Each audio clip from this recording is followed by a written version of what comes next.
Boa noite, senhores. Vamos dar início a mais uma live da Academia Brasileira de Direito Civil. Essa noite estaremos eu, Roger Aguiar, que sou presidente da Academia, presidente administrativo da Academia, e também o doutor Rodolfo Pamplona. Rodolfo Pamplona Filho, que é membro fundador. Vamos aguardar a entrada dele, ele já deve estar... Em breve ele estará entrando conosco. Vamos ver. Dr. Rodolfo Pamplona, que é membro acadêmico fundador da Academia, junto com os outros 35, ocupa... Sim, Pamplona. Aqui estamos nós.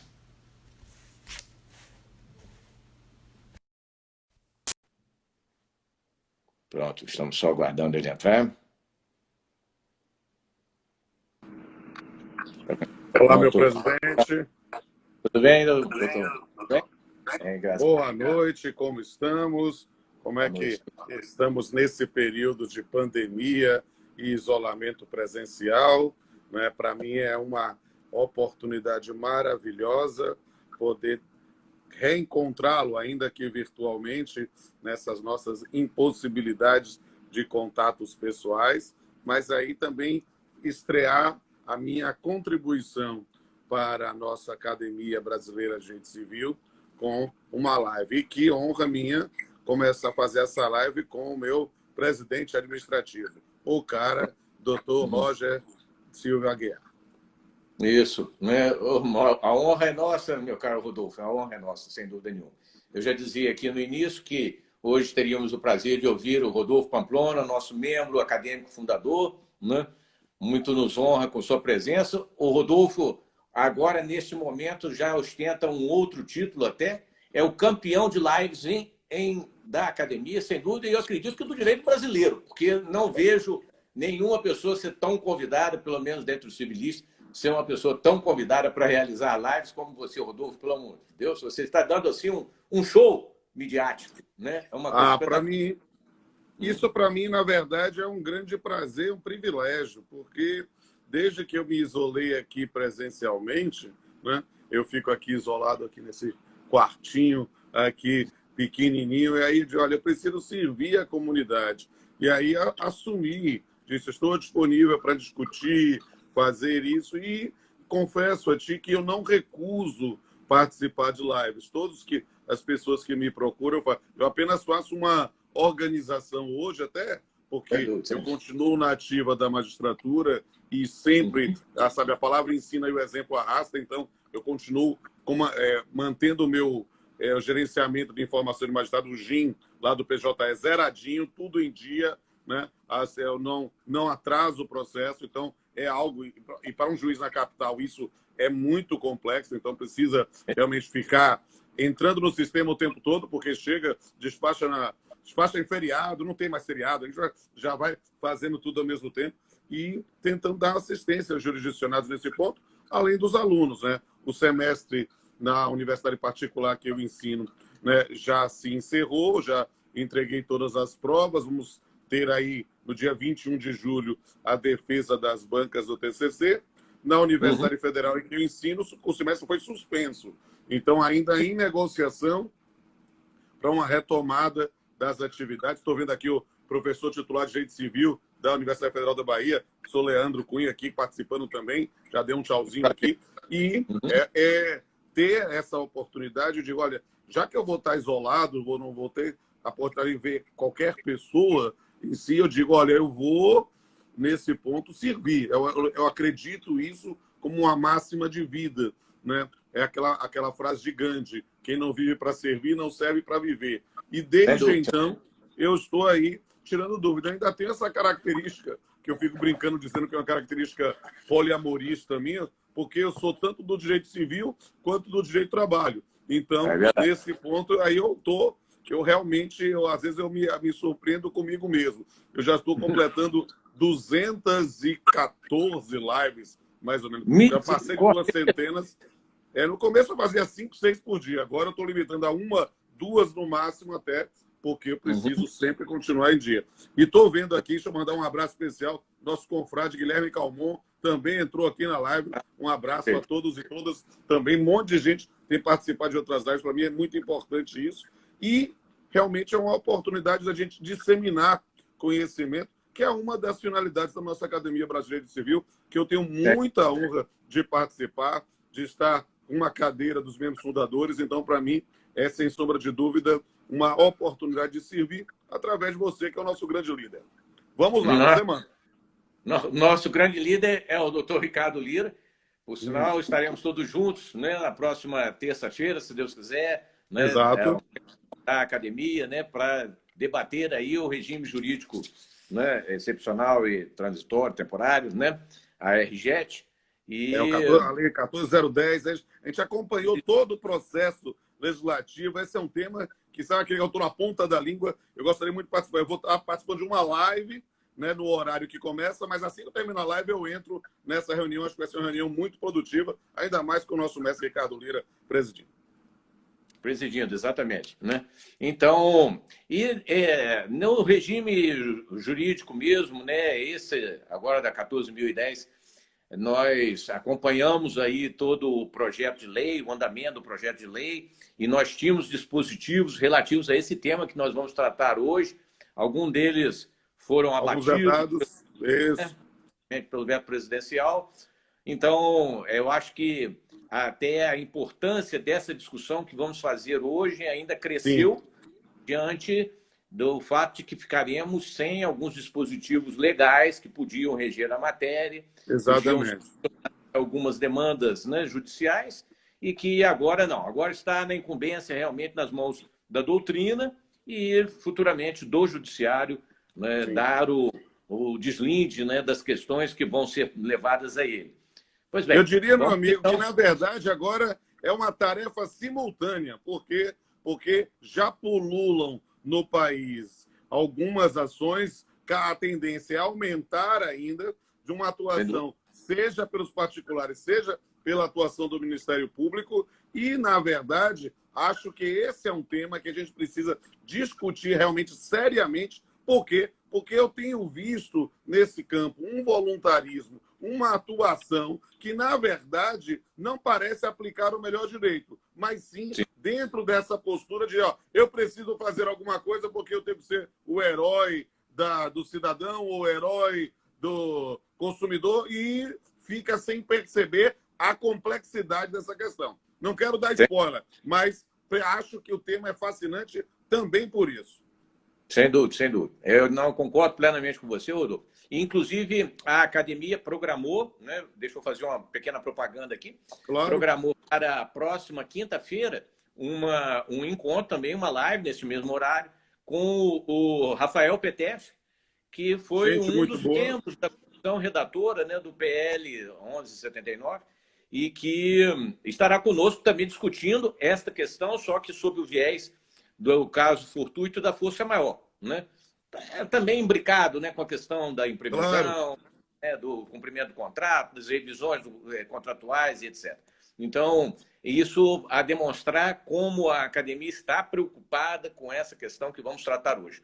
Mas essa é uma questão fascinante e eu digo a todos e todas que estão nos assistindo, não deixem de assistir essa live. O Petelf é um jovem advogado, professor, que tem, sem sombra de dúvida, uma obra que se tornou referência nos últimos anos da responsabilidade civil pela perda de uma chance, né? Tem atuado na doutrina, é um rapaz de grande valor e, sem sombra de dúvida, é uma live que eu quero que todo mundo anote aí para poder aqui dizer a todos que estão nos participando, que entraram eventualmente pelo meu perfil, sigam aí o perfil da Academia Brasileira de Direito Civil, é ab.direito civil. Siga, eu quero ver essa Instagram bombado. As próximas 24 horas eu vou mandar uma mensagem para o Roger dizer: Roger, quantos seguidores vocês têm? Eu quero todo mundo seguindo. Me faça essa gentileza, porque para mim vai ser muito importante divulgar esse trabalho maravilhoso que a academia tem feito. E aí, me siga também no Instagram e nos meus canais do YouTube, que também estão à disposição de vocês. E quase todas essas minhas mais de 200 lives estão lá. Fiz o download, estão todas lá colocadas. É uma forma de servir a comunidade. Mas vamos começar? Vamos lá, vamos lá. Né? Passo a palavra a você. Começa então, Rodolfo. Levanta a bola para nós aí na rede, faz favor. Vou matar no peito e já vou chutar. Nesse ponto, a gente precisa compreender a perspectiva da nossa live hoje é falar especificamente sobre a teoria da imprevisão, né? E, em especial, nesse período de pandemia. E é preciso compreender essa matéria numa perspectiva técnica e não somente na ideia de imaginar uma fórmula mágica que resolva todos os problemas de cada um individualmente. Não, nós temos que pensar em uma solução macro. E aí, para explicar a ideia da teoria da imprevisão dentro dessa época da pandemia, parece-me lógico que eu tenho que fazer um pouco uma ilação sobre a própria construção histórica da teoria da previsão na doutrina, né, e a sua inserção na jurisprudência e depois na legislação brasileira. E aqui a gente precisa realmente fazer a menção histórica obrigatória sobre a teoria da imprevisão, é a Lei Fayot, no começo do século XX, especificamente na compreensão de que todo contrato tem um princípio que é milenar, que é o princípio do pacta sunt servanda, ou seja, que o contrato deve se cumprir da forma que se contém. Mas a lógica é imaginar que as pessoas assumem a relação jurídica obrigacional, assumem a relação contratual e as suas obrigações correspondentes, e gerenciando e assumindo os riscos daquele contrato, daquela pactuação, na forma que se contém. Isso quer dizer que, na verdade, todo contrato tem uma equação econômica que é estabelecida pelas partes no momento da celebração. E, claro, e tudo aquilo que decorre do desenvolvimento dessa equação econômica é risco da atividade de quem contrata. E isto, na verdade, é por isso que se deve cumprir. Só que a lógica da inserção numa compreensão histórica da Lei Fayot foi justamente na compreensão de que essa equação econômica em relações jurídicas contratuais de trato sucessivo pode sofrer modificações por fatos que não estariam dentro daquilo que se comumente chamou de gerenciamento de riscos ou de expectativas de riscos razoáveis, né, esperáveis em qualquer tipo de avença. Ou seja, nós poderíamos ter algum tipo de fato que alterasse substancialmente a equação econômica do contrato, tornando excessivamente penosa, vou usar a expressão, o seu cumprimento da forma originária. E aí perceba que na lógica milenar do direito romano, dado pacta sunt servanda, diz problema seu, o contrato se cumpre da forma que se contém. E isto seria uma aplicação daquela ideia do summum ius, summum iuria, no máximo direito à máxima injustiça. E a ideia da Lei Fayot foi justamente imaginar que, havendo uma modificação substancial do contrato de trabalho, ou do contrato, em geral, de direito privado, né, nós poderíamos exigir, nesse ponto, a cessação da sua produção de efeitos, né, justamente porque, nessa circunstância, isso geraria uma hipótese que o cumprimento seria levar o indivíduo à bancarrota. E aí, essa ideia de que a modificação de situações de fato pode gerar uma modificação do contrato ou uma modificação da exigibilidade do contrato, da forma que se contém, influenciou, por exemplo, nos anos 60, a criação ou ao reconhecimento de algo que a gente esquece, porque o Código Civil 16 não tinha uma palavra sobre isso, que é o quê? A correção monetária. A correção monetária, ela é inserida no ordenamento jurídico. É claro que é uma base aqui boa de direito econômico para explicar para as pessoas, né?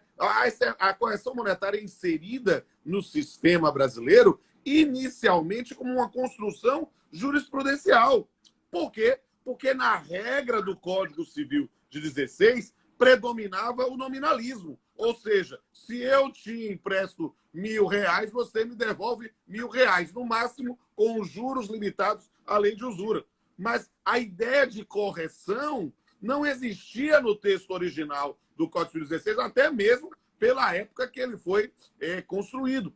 E aí o que é que acontece? Foi justamente nessas situações, inclusive, antes do reconhecimento da correção monetária, contratos de locação de longa duração eram situações que eram, na verdade, vou usar uma expressão bem baiana, um esparro para o locador. Porque depois de algum tempo, se nós não tivéssemos duas hipóteses para pensar na rediscussão do seu conteúdo, do seu valor, opa, isso acabava gerando aluguéis, valores de aluguéis que eram ínfimos, e os locadores ficavam vendo navios, não valia mais a pena, inclusive, investir. Digo isso com liberdade para falar de um marco histórico baiano e soteropolitano, que é o Pelourinho. Muitos imóveis do Pelourinho, né? E na Cidade Baixa, aqui de Salvador, Cidade Baixa, há uma distinção aqui geográfica na cidade de Salvador, para quem não conhece, que a parte da cidade antiga está toda nessa Cidade Baixa, e muitos desses imóveis que no passado serviam, inclusive para manutenção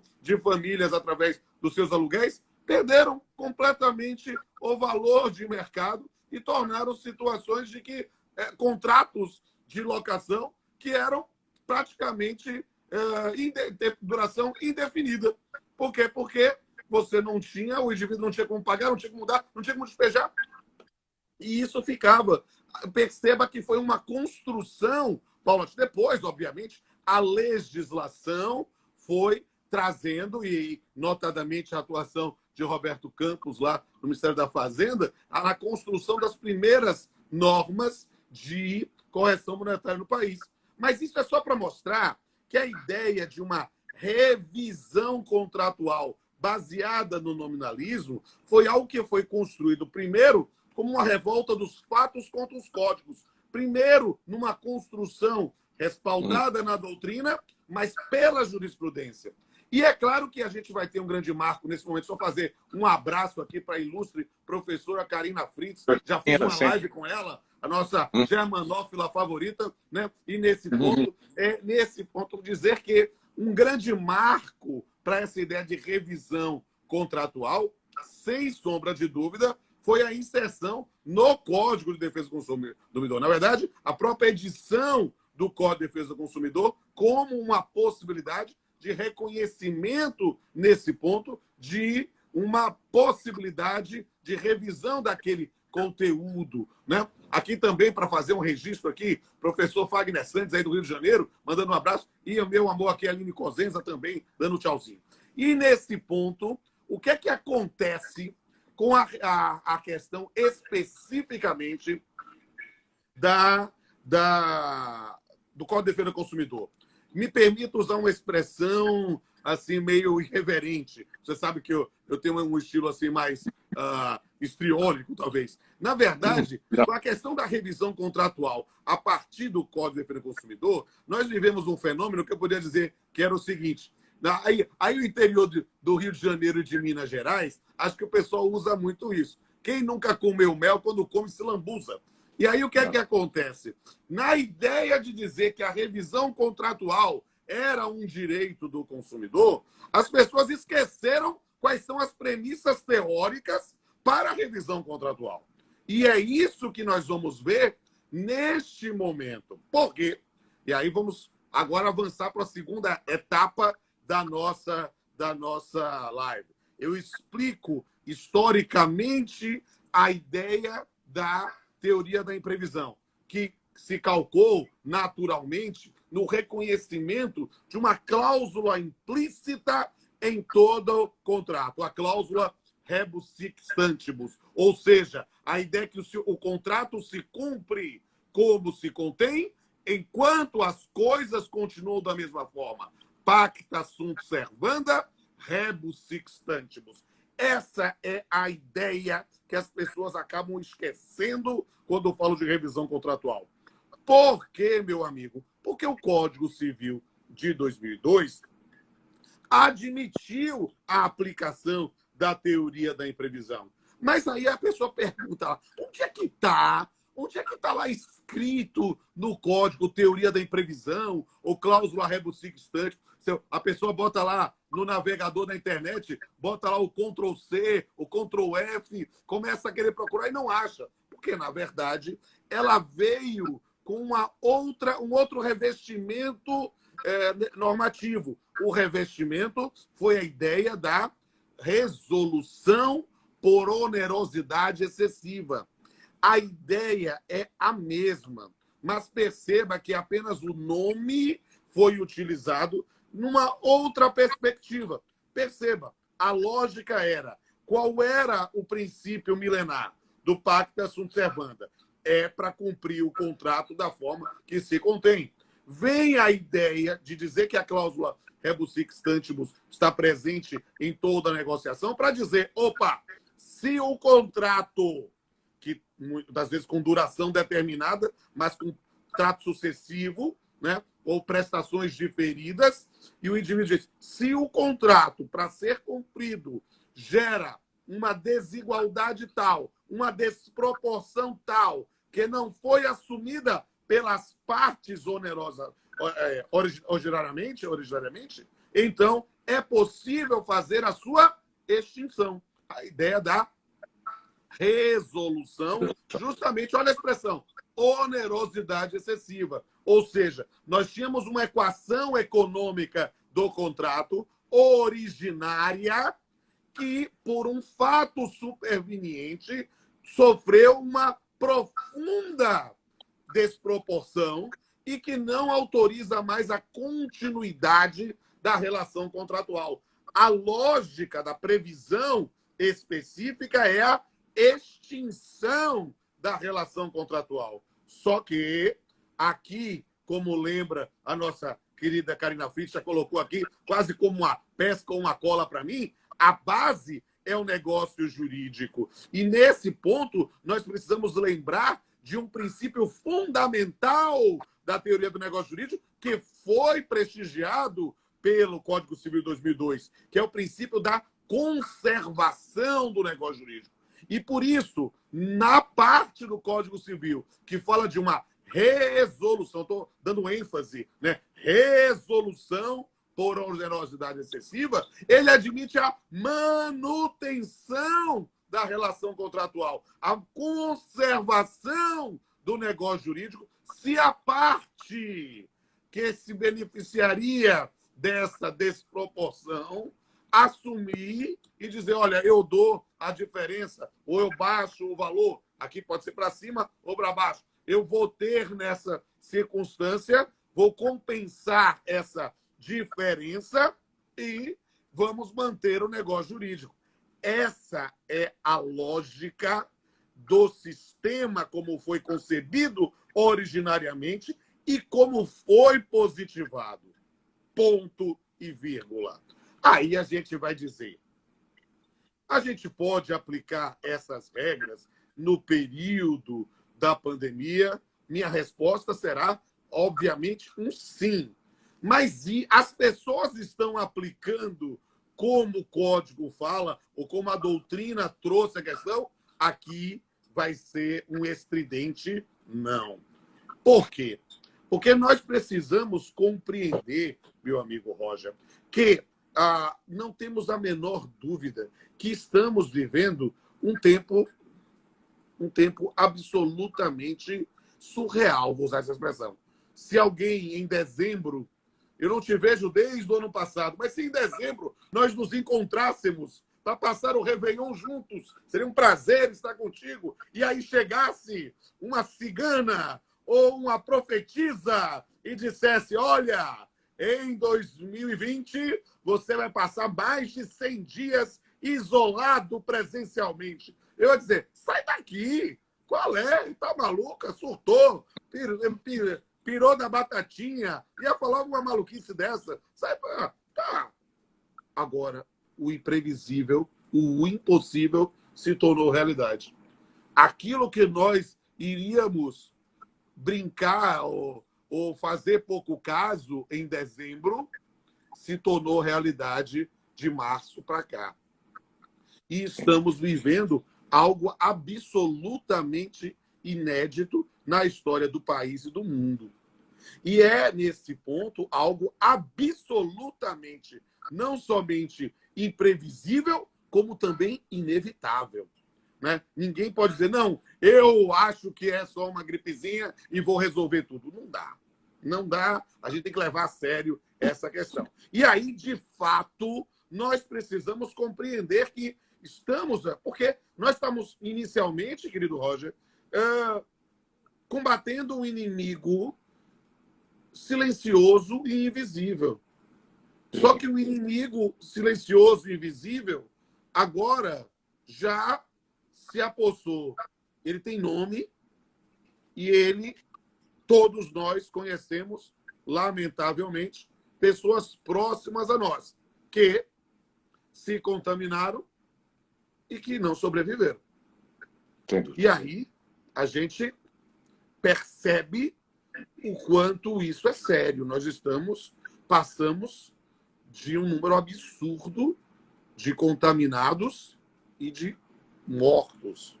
Então, é algo muito sério.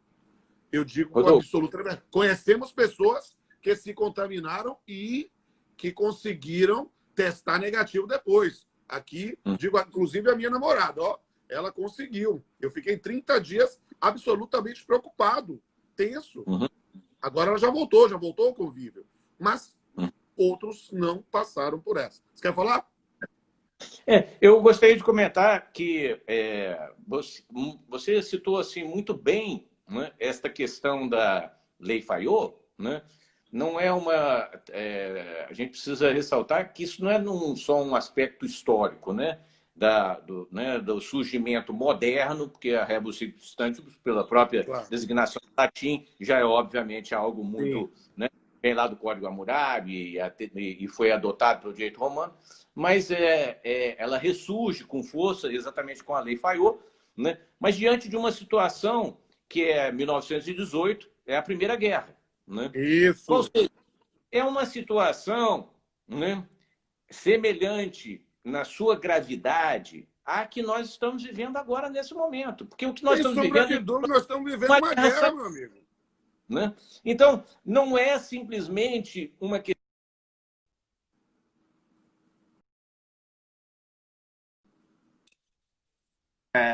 um problema de pandemia, um problema qualquer, como uma tempestade, alguma coisa do gênero.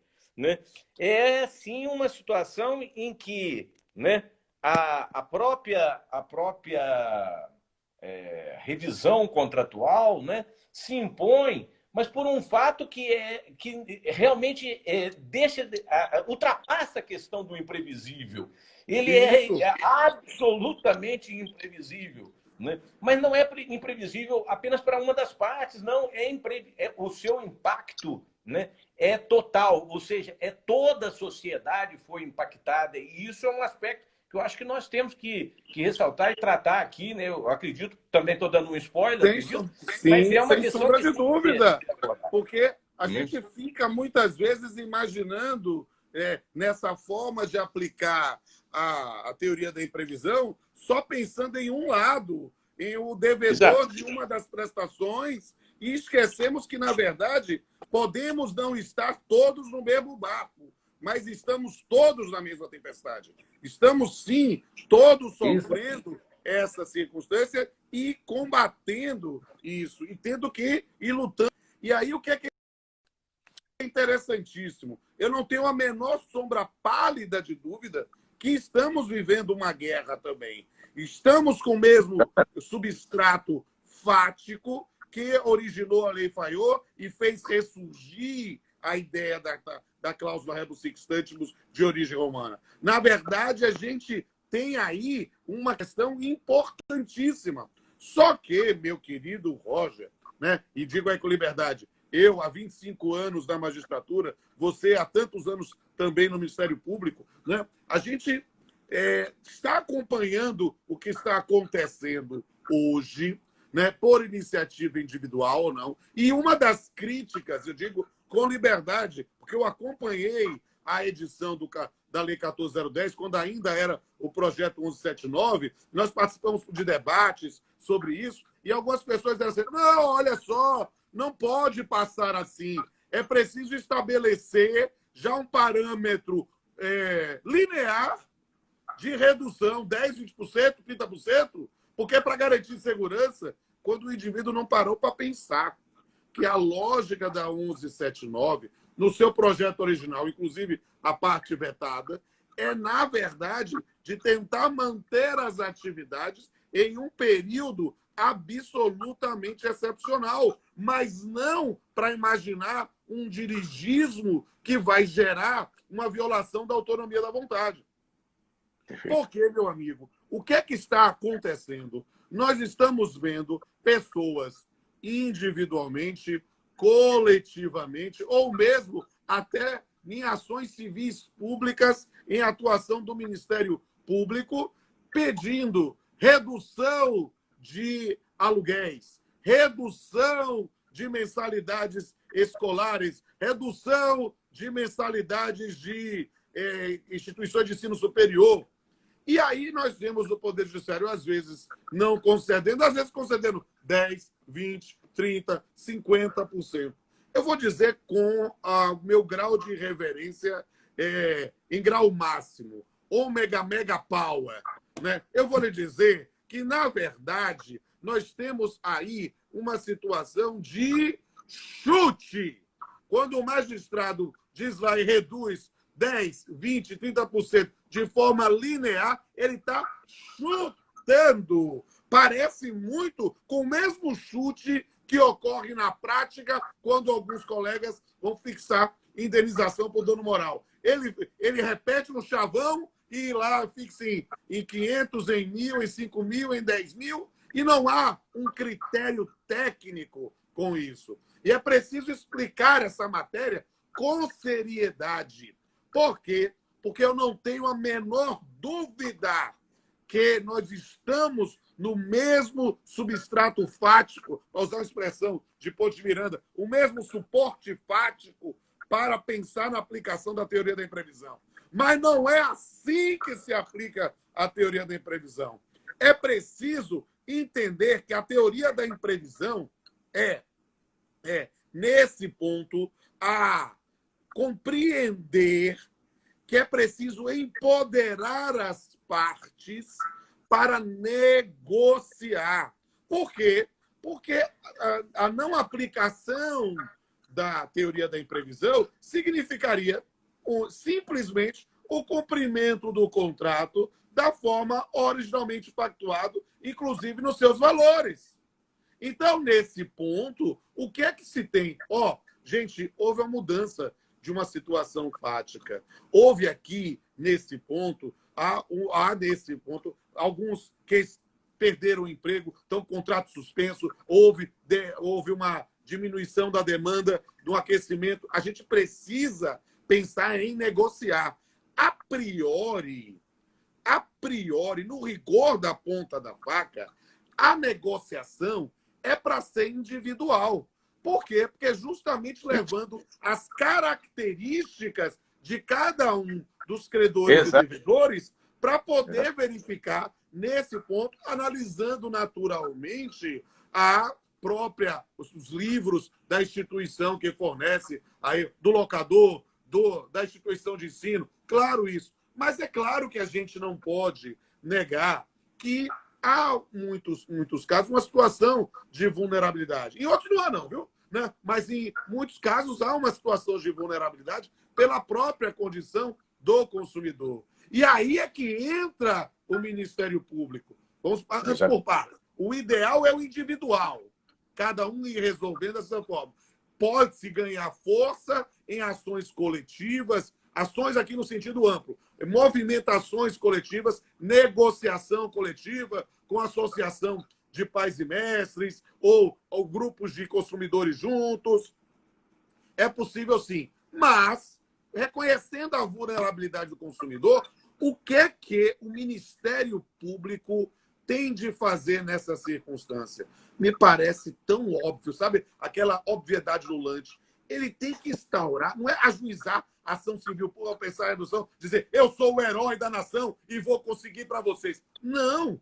É instaurar o inquérito civil público para poder, nessa circunstância, trazer os interessados para que aí sim, com a atuação do Ministério Público, poder analisar cada uma das hipóteses. Por quê? Porque pensar que vai se fazer uma grande justiça ajuizando a ação civil pública, conseguindo a redução 10, 20, 30, o que é que a gente vai ter? Vai ter pessoas que não estão tendo essa necessidade, né? Por quê? Porque continuam trabalhando e tendo outros. Vão ter pessoas que não precisavam. Essa resposta de 10, 20, 30% é muito pouco. O cara perdeu. O cara está com. Ou para ficar mais fácil a negociação, o indivíduo está com os contratos suspensos, sem receber salário. E perceba que a primeira redação lá da MP 927, né, admitia a suspensão até 4 meses sem receber nada. O próprio presidente da República, lá no seu diário oficial particular, que é o Twitter, ele revogou em menos de 24 horas, porque percebeu o absurdo que seria, mas perceba que nas distorções em que nós estamos vivendo, por exemplo, o indivíduo é aposentado,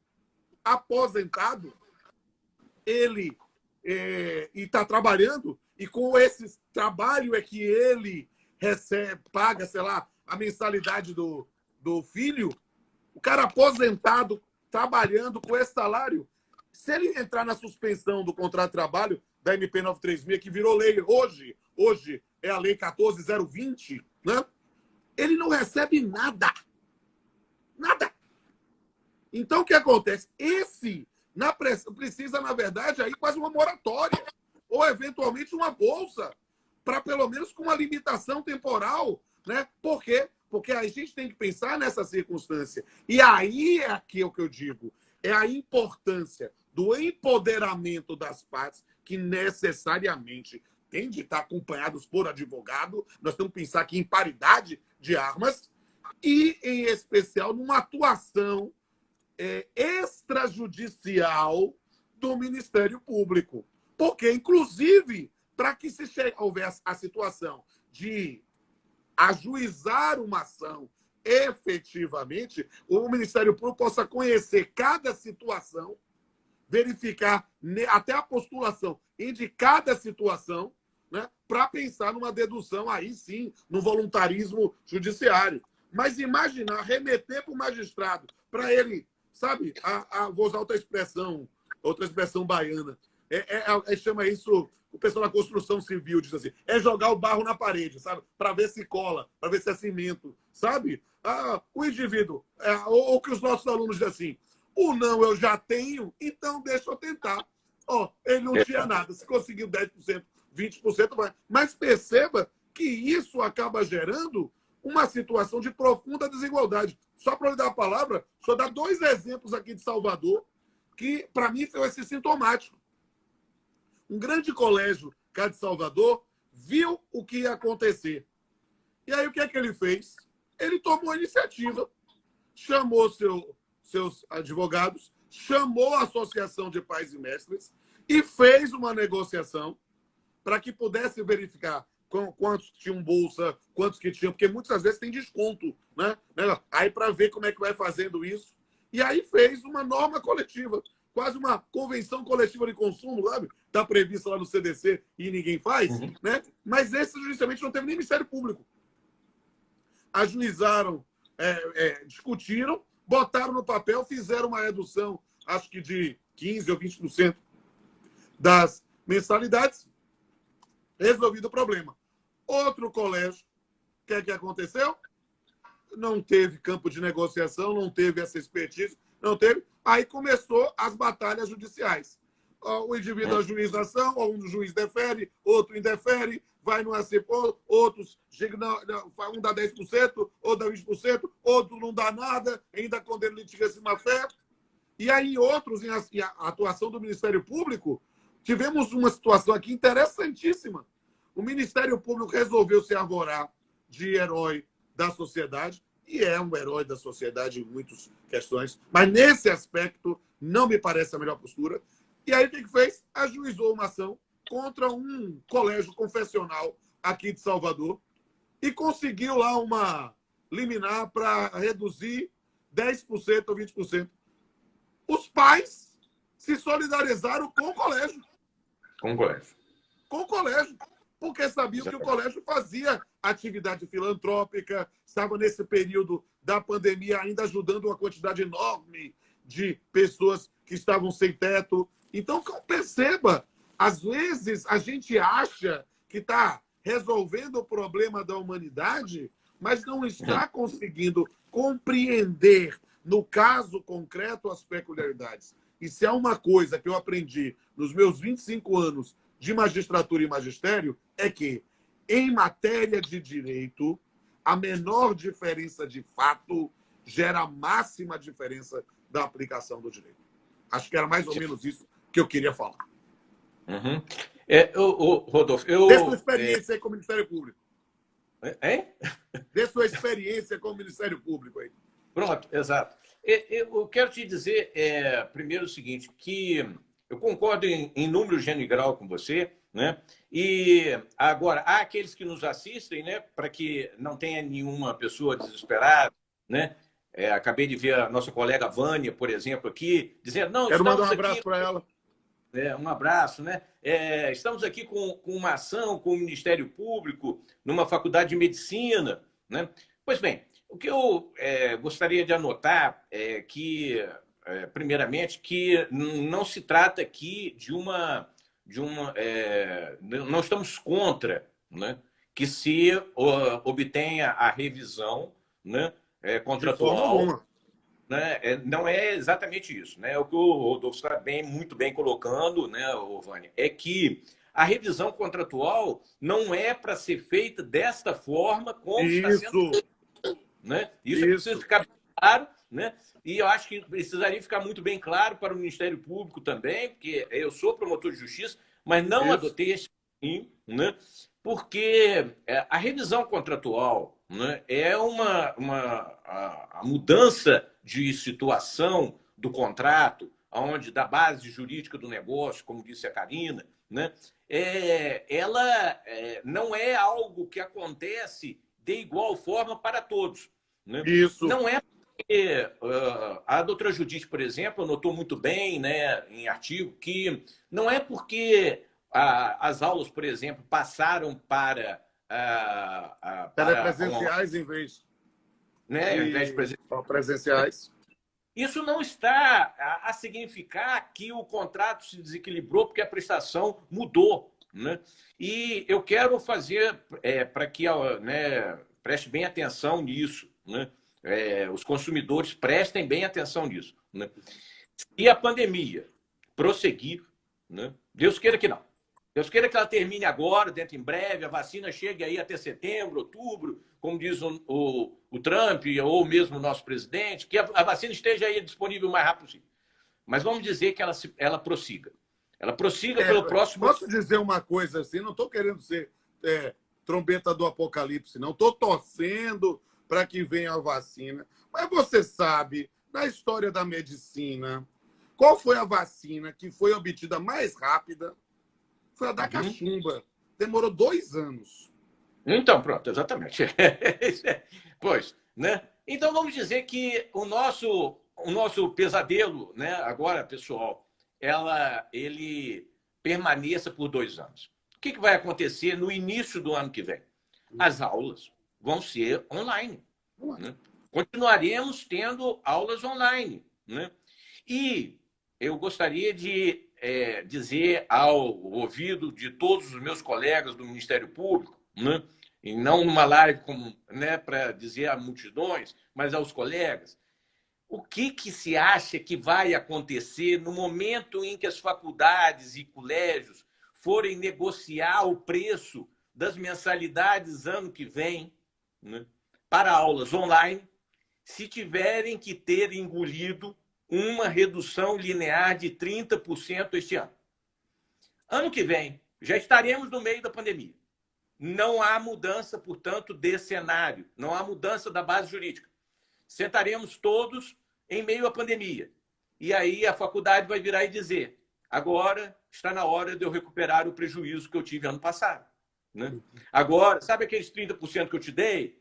Eu vou embutir ele aqui e nós vamos aumentar a mensalidade desse ano de forma que eu recupere aquilo que eu fui obrigado a te dar ali atrás. Revisão contratual no meio de pandemia não se faz na base do tacão, se faz na mesa de conciliação, né? Ao meu ver, ao meu modesto sentir, se faz em mesa... Eu concordo em totum, perceba. A atuação do Ministério Público é importantíssima. Muitas vezes, por quê? Porque a parte não está querendo negociar. E talvez no campo justamente do inquérito civil público ela consiga subsídios para fazer isso, mas não é simplesmente basear na ideia de que vivemos uma situação de pandemia, que nesse ponto o serviço não está prestado da mesma forma. Gente, a gente teve que virar especialista em aula online da noite para o dia. E perceba, a faculdade continua, em tese, mantendo os professores, o corpo técnico e fazendo. E a primeira coisa que ela vai fazer, e essa é a ideia de alteridade, o consumidor diz, não, estou pagando demais. Nunca vi alguém em faculdade de medicina achar que está pagando pouco. Não conheço faculdade de medicina barata. Então, já primeiro dizer isso. E aí no indivíduo diz, estou pagando demais. Não tenho a menor dúvida que tu pode estar pagando. Mas perceba, alguns que estão pagando, nesses outros podem ter bolsas parciais, pode ter. E aí você vai fazer, reduzir 30%, já vai alcançar o que já tinha uma bolsa de 40%? Ou vai reduzir 30% de alguém que já tinha uma redução de 40%? Perceba, vai estudar isso como? E aí, outra circunstância, você vai nesse ponto fazer uma determinada... então vou fazer o seguinte, já que eu estou sendo obrigado, infelizmente eu vou despedir o pessoal administrativo, vou fazer isso, vai gerar um outro prejuízo. Né? Parece um Idaí, que a gente ouviu outro dia. Né? Então, nesse ponto, aí é uma insensibilidade pensando na própria instituição, que você consegue reduzir 10%, 20%, 30% agora, ela vai diminuir a seu staff, isso, infelizmente isso, e então vai invocar fato do príncipe. Né? Porque aí o fato do príncipe não é a pandemia, é a ação ajuizada pelo Ministério Público para prejudicar, muitas vezes, os trabalhadores nesse ponto. E aí ele diz assim, eu não tenho condição de pagar suas verbas decisórias. E aí vai fazer o quê? No final do ano, na continuidade, vai dizer, preciso recuperar, senão não continuo com a atividade. Então, o que acontece? Quando a gente pensa num curso como medicina, que é um curso que ainda tem concorrência no Brasil, né? Você ainda pensa assim, o cara, o sonho entrar... Porque na outra parte dos cursos, em geral, não tem concorrência mais. Então, a ideia da concorrência é que talvez seja o mais interessante. Se o indivíduo diz, olha, no campo da negociação, e a gente não fecha os olhos para negociação, o cara vai dizer, olha, tudo bem, se você não vai fazer nenhum tipo de redução, eu vou para outra instituição. E é direito que lhe assiste. E não pode reter nenhum tipo, criar nenhum óbice para transferência. Esse tipo de situação faz parte da negociação. E aí o indivíduo vai tentar verificar, nesse ponto, a forma de atender. Mas sim, e aqui é preciso fazer, digamos assim, porque às vezes na live a pessoa entra no meio, pega a conversa na metade. Precisa entender.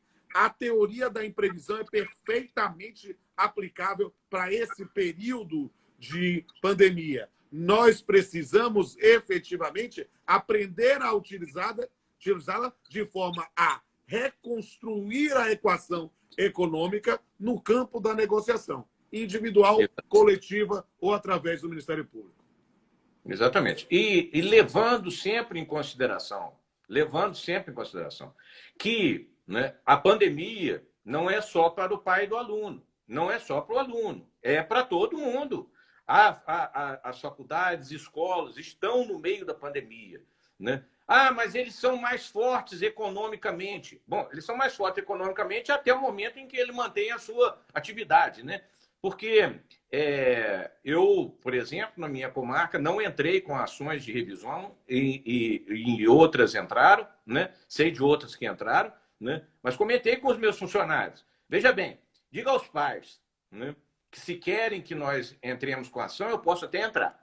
Mas que ninguém reclame se ano que vem, aqui na nossa cidade, não existir mais escola, né? Porque se trata de escorchar alguém, né, o que é preciso ficar bem claro no tocante à pandemia e à revisão dos contratos é que não há como ganhar nessa situação. Todos vão perder. Todos estamos perdendo. Se você não está perdendo, eu estou perdendo. Eu estou perdendo meu tempo de vida. Já sou bem mais velho do que o Rodolfo nisso, né?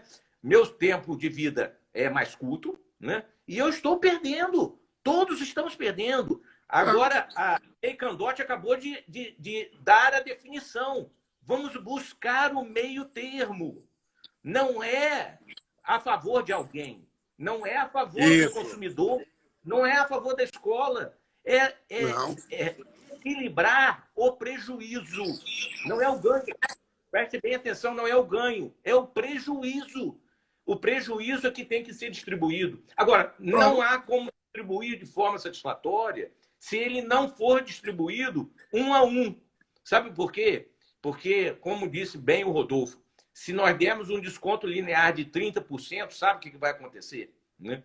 Pais que não precisam desse desconto terão. Né? Eu, por exemplo, tenho 2 filhas em idade escolar. Né? Graças a Deus, eu sou funcionário do Estado. O Estado não reduziu meu salário. Né? Então, eu vou demandar à escola que reduza 30%, por quê? A educação continua. A prestação educacional continua. Não é a perfeita, mas continua. Agora, há pais que perderam o seu emprego. Eles precisam de mais do que 30%. Né? Então, dê 30% e sabe o que vai acontecer? Esse pai não vai conseguir continuar na escola. E eu, que não preciso, vou ganhar da escola um desconto de 30%. Isso é um completo absurdo. Isso é uma absoluta excrescência jurídica. Né? Me perdoem a palavra, assim, como disse o Rodolfo, estou sendo um pouco exagerado nos meus termos. Nossa irreverência. Né? É necessário, sim, que nós tenhamos a negociação. E quero dizer outra coisa. Né? O brasileiro é positivista. Adora uma lei. Né? Quando não tem uma lei, quer uma decisão judicial. Para quê? Para poder substituir essa atividade que nós deveríamos estar cultivando desde que o nosso Código Civil atual entrou em vigor. Qual seja, né? É a conversa, a negociação, baseada, sobretudo, na boa-fé. Isso. E, como dizia Miguel Reale, está linkada às circunstâncias em que o contrato foi estabelecido. Nada mais importante do que a boa-fé de um contrato e que, né, deve informar tudo, né, tudo, desde o momento em que o contrato começa a ser estabelecido até depois que ele é concluído. A boa-fé está ali para isso. Ela não é um dever de renegociação, né? Mas a boa-fé tem que informar as duas partes. E aqueles que estão de boa-fé, Rodolfo, me corrija se eu estiver errado, aqueles que estão de boa-fé sentam para conversar. Né? Sim, claro.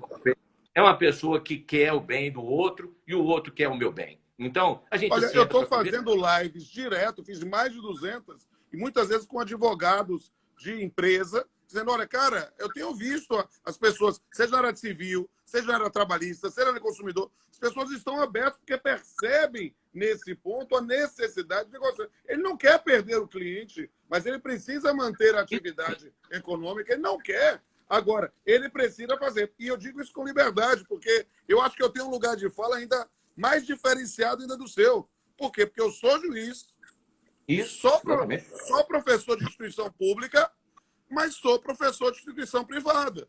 Eu não dependo do meu salário na minha instituição privada. Mas perceba, a minha instituição privada está suspendendo os contratos. Por quê? Porque é uma situação. Eu digo, olha, eu não vou receber nada, não vou ter os benefícios, nem posso. Mas perceba, a gente está vendo isso. Por quê? Por causa desse tipo de atuação. E não se trata de desprestigiar o consumidor. As pessoas precisam entender para que não distorçam a palavra. Não, é de empoderar o consumidor para que ele efetivamente possa negociar e talvez aí, com o apoio do Ministério Público, para verificar quem efetivamente passou.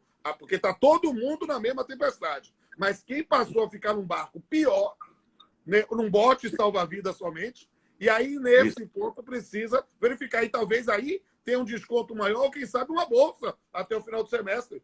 Mas, para quem nesse ponto não tenha, não vai entrar. E aí isso é a construção. É que as pessoas, às vezes, pegam muito rápido. Nós estamos vivendo um período muito complicado da história do país, de um fla-flu jurídico. As pessoas não conseguem compreender. Ou é pró-consumidor ou pró-empresa. Não, aqui é pró-direito, gente. É pensar na própria atividade. E essa é a linha. Acho que estamos aí com 55 minutos. Daqui a pouco a gente cai. Então, acho que já temos que ir para as considerações finais. Pronto. Perfeitamente. Né? Não, deixo a você as considerações. Apenas aqui para, né, dizer a todos que foi um prazer estar com você, Rodolfo. Né? Espero que a gente possa renovar, fazê-lo novamente. Né? Temos essa conversa muito proveitosa. Né? E acabei de ver aqui que o Flamengo foi campeão, espero que tenha sido realmente, né? Para homenagem a mais ao nosso querido amigo Silvio Capanema, que nos deixou um legado maravilhoso da área jurídica. Ele merece todo o nosso carinho, todo o nosso respeito, e a memória dele vai permanecer conosco por muitos e muitos anos ainda. Né? Eu quero agradecer, em nome da academia, a você, Rodolfo, e a todos que estiveram aqui conosco, né? Foi muito bom. Né? Passo a palavra. Eu quero registrar também aqui, em considerações finais, que gostei muito de conversar contigo. Por quê? Porque a gente conversa sobre coisas da academia, coisa geral, mas eu acho que é a primeira vez que a gente fala 1 hora direto só falando de direito, e gostei muito de conhecer a sua visão, suas ponderações, e acho que a gente confluiu muito bem nesse ponto. Estou dizendo que eu estou muito feliz, foi um prazer, uma honra e um privilégio. Estou honrado mesmo com essa live. Dizendo também a todos e todas que sigam aí o perfil da Academia Brasileira de Direito Civil, AB.Direito Civil. Me sigam aqui também no Instagram, R. Pamplona Filho. Sou eu mesmo, não é assessoria não, sou eu mesmo. Quando você mandar inbox para mim, sou eu. Né? E meus canais no YouTube. Eu estou muito feliz. E dizer, finalmente, aí sim, que essa live é dedicada à memória do nosso querido, inesquecível e verdadeiramente imortal Silvio Capanema. É alguém que vai permanecer indelevelmente nas nossas mentes e nos nossos corações. Né? Vai estar deixando, sim, uma saudade, né? Que não vai ser saciada, mas que a gente tem certeza que ele viveu e muito bem e nos ensinou muito mais. Era um gigante monumental. E tanto eu quanto o Dr. Roger, nós estamos agora subindo nas costas dele, né, do nosso amado Capanema, para ver onde ele não pôde ver. E graças a ele, nós vamos conseguir ver. Isso mesmo. Muito bom. Muito obrigado, Rodolfo. Né? E até a próxima, se Deus quiser. Obrigado a todos. É isso aí. Um abraço a todos e todas. Um abraço.